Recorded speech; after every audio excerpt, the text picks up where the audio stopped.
Alors bonjour tout le monde, aujourd'hui on se retrouve pour une petite vidéo dans laquelle je vais vous montrer comment undervolter votre RTX 3080. Donc c'est quoi undervolter? C'est tout simplement baisser le voltage nécessaire pour votre carte. Donc en gros en faisant ça, on va limiter le voltage que celle-ci peut utiliser et du coup en limitant le voltage, celle-ci va moins chauffer et du coup en chauffant moins, elle va moins produire de bruit parce que les ventilos vont avoir à tourner moins fort pour garder la même température. Et en plus, ben, elle va consommer moins. Donc, vous allez voir, c'est très bon, surtout pour les RTX 3080 et plus, parce que ces cartes consomment énormément d'électricité. Donc sans plus attendre, c'est parti, on va commencer le tutoriel.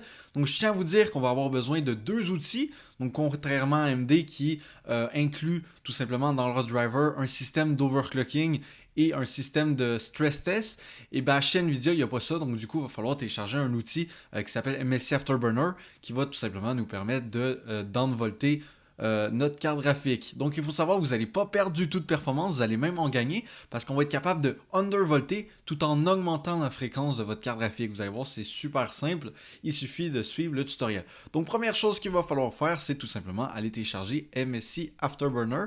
Donc je vous ai mis le lien dans la description ou sinon vous tapez sur Google MSI Afterburner, vous cliquez sur le premier lien et là, normalement, vous allez voir ici Download Afterburner. Donc vous le téléchargez et vous l'installez. Quand vous allez l'installer, vous allez voir, ils vont vous demander si vous voulez aussi installer Riva Tuner Statistics. Donc moi, si je serais vous, je le décocherais. En gros, c'est juste un outil qui permet de voir les statistiques de votre carte graphique en temps réel, donc la température par exemple, vos FPS et tout. Mais ça, vous n'en avez pas vraiment besoin parce que tout ça, c'est déjà inclus avec NVIDIA GeForce Experience. Donc voilà. Donc une fois que c'est téléchargé et que c'est fait, vous allez pouvoir tout simplement lancer le logiciel.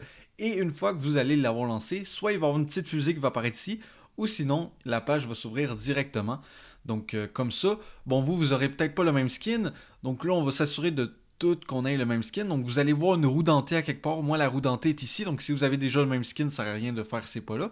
Mais voilà, normalement vous avez un skin différent. Je me rappelle plus c'est quel. Mais voilà, normalement à quelque part il devrait avoir une petite roue dentée pour aller dans les options. Vous cliquez dessus et ensuite de ça vous allez dans interface utilisateur. Et là ensuite vous allez aller ici dans propriétés graphique de l'interface. Et là, vous allez vouloir être sûr de mettre un MSI Seaborg. Donc, vous pouvez choisir le rouge, le bleu, c'est vous qui voyez. Moi, je vais laisser en white, voilà, et vous cliquez sur appliquer et vous faites OK. Et voilà, tout le monde a le même skin maintenant. Donc, je vais juste remettre mes settings par défaut. Oups, il y avait mon petit down voltage déjà appliqué. Donc, maintenant, on est rendu au tutoriel. Donc, premièrement, on va commencer par overclocker la mémoire. Même si c'est pas très important, eh bien, ça va quand même vous permettre d'avoir 1-2% plus de performance. Donc dans le memory clock, ce qu'on va faire, on va tout simplement écrire 200 et on va cliquer sur appliquer. Donc, vous pourriez en mettre plus. Je suis sûr que votre carte graphique serait capable d'en mettre plus. Mais 200, c'est vraiment juste un chiffre safe. Il y a 99,999% de chances que votre RTX 3080 soit capable de prendre un plus 200. Et voilà, dans ce tutoriel, c'est pas vraiment un tuto overclock, c'est plus un tuto downvolt. Donc voilà, mettez plus 200 et normalement, ça va marcher à 99,999%. Si vous voyez que vous avez moins d'FPS, vous le baissez à plus 100, mais normalement, ça va vous faire gagner des FPS. Si vous avez vraiment envie de l'augmenter encore plus, vous pouvez l'augmenter. Je vous conseille d'aller jusqu'à un maximum de 1000. Et à chaque fois que vous l'augmentez, faites des bonds de 100 et ensuite de ça, allez le tester dans un jeu ou un logiciel pour voir si vos FPS augmentent. Parce qu'avec la GDDR6X, donc que Nvidia utilise, eh bien, il y a de la correction d'erreurs. Donc, si vous mettez un memory clock trop haut pour votre carte, eh bien, comparativement aux anciennes cartes, eh bien, vous verrez pas d'artefacts parce que la RAM va s'auto-corriger. Mais en faisant de l'autocorrection, ça vous fait perdre des performances. Donc c'est pour ça que moi je vous dis, mettez-le à plus de 100, oubliez-le et ça va être nickel. Donc voilà pour la mémoire. Ensuite de ça, c'est là qu'on va downvolter. Vous voyez ici, c'est écrit Core Clock et à côté, il y a comme trois lignes, trois barres, comme des barres de réseau. Vous cliquez dessus et là, ça va ouvrir cette fenêtre. Donc je sais, ça fait peur au début, mais ne vous en faites pas, je vais vous expliquer comment elle fonctionne et vous allez voir que c'est plutôt simple. Donc en gros, vous avez une courbe ici et le point le plus haut de la courbe, donc nous c'est ici qui commence. Donc le premier point le plus haut de la courbe, donc vous pouvez voir ça c'est bas, hop, là c'est ici, c'est le point le plus haut. Eh bien, on voit la fréquence que la carte graphique va atteindre, donc 1995 MHz pour le voltage de 1143 millivolts. Donc on va vouloir faire que la courbe soit au plus élevé avant le 1143. Je vais vous montrer, c'est très simple. Donc premièrement, ce que vous allez vouloir faire, c'est baisser le core clock. Donc vous le baissez, vous allez voir, c'est pour vous permettre de prendre un point le plus bas et le monter plus haut que le dernier. Donc vous le baissez à environ moins 250. Vous pouvez mettre un peu plus, un peu moins, tant que c'est vers moins 250, pardon. Et ensuite de ça, eh bien, on va tout simplement prendre un point qui se trouve entre 800 et 825 parce que moi, j'ai trouvé que c'était ça le sweet spot. C'est là que vous avez les meilleures performances pour la consommation. C'est entre 800 et 825. Donc moi, j'aime bien prendre entre les deux, donc 812. Donc vous allez cliquer sur le point qui est à 812 ici. Et vous allez tout simplement prendre ce point et l'augmenter à 1750, ce qui est environ les fréquences de base d'une RTX 3080. Donc une fois que vous l'avez augmenté à 1750 environ, vous cliquez sur appliquer et là vous voyez que le plus haut point de la courbe commence à 812. Et donc là, ça veut dire que si vous lancez un jeu, eh bien le voltage va seulement aller jusqu'à 812, il n'ira pas plus haut parce que ça ne sert à rien, il n'y a pas de vitesse plus haut que 812. Donc comment on va faire pour tester ça? Tout simplement, maintenant vous pouvez faire X une fois que c'est fait. Donc là, ça l'a mis à 1740. Ça, c'est vraiment la base. Hein. Normalement, 99% des cartes graphiques devraient être capables de faire 1740 à 812 millivolts. 90% des RTX 3080. Si pour vous, ça ne fonctionne pas, il y a des artefacts ou ça crache, vous refaites la même chose. Vous cliquez ici pour réinitialiser votre profil. Vous rebaissez à moins 250 et vous augmentez au lieu de le mettre à 1740 par exemple, vous le mettez à 1720. Ben, pour tester si c'est stable, on va télécharger un autre logiciel parce que oui, Nvidia ne propose pas de stress test comme j'ai dit, donc si on peut le quitter, vous l'avez appliqué. Vous allez tout simplement télécharger Valley Benchmark. Donc c'est pas vraiment un stress test, c'est plus un benchmark, mais ça va vous permettre de voir en même temps si vous gagnez des FPS ou si vous en perdez. Donc voilà, vous prenez Valley Benchmark, vous cliquez, je vous mettrai le lien dans la description, et vous cliquez sur Free Download, vous le téléchargez. Et une fois que c'est fait, vous le lancez tout simplement. Et si vous le lancez pendant environ une dizaine de minutes, si vous voyez que tout est stable, il n'y a pas d'artefact, tout va bien, et bien là, vous pouvez tout simplement augmenter la fréquence qu'on a mis tantôt. Donc vous recliquez ici, vous retournez, vous remettez 200 en mémoire. Donc ça, c'est un peu chiant, il faut remettre à chaque fois. Vous recliquez ici, vous rebaissez à, je vois pas, à moins 250 environ. Vous reprenez à 800, en même temps c'est bien, ça vous fait réviser. Vous mettez à 812 et là vous augmentez de 20 à chaque fois.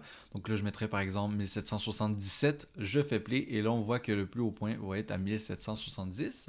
Donc je vais vous montrer un peu la différence en vidéo entre le profil stock et ce profil là. Moi je vais réappliquer mon profil de base, voilà, qui est tout simplement à ici, vous allez voir, 812 pour 1815, c'est le plus haut que je peux aller, 1815 pour 812 volts sur ma carte graphique.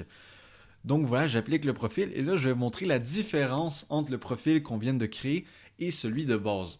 Donc avant de vous montrer tout ça, je vais vous montrer les settings que vous devez mettre sur Unigine Valley, donc sur le logiciel que je vous ai fait télécharger. Donc vous devez mettre la qualité en ultra.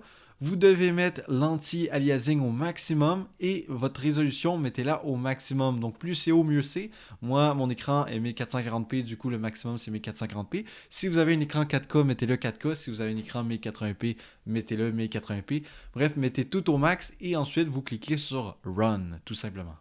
Donc les amis, nous voici sur Valley Benchmark. Donc en haut à droite, vous pouvez voir les statistiques de la carte graphique. Donc comme vous pouvez le voir, la carte graphique en ce moment, au niveau du GPU Power, donc de sa consommation, elle consomme environ 340 watts. Donc 335 à 340 watts. Et tout simplement, on a environ 123, 124, 122 FPS. Donc autour des 123 FPS, on va dire. Donc 340 watts, 123 FPS.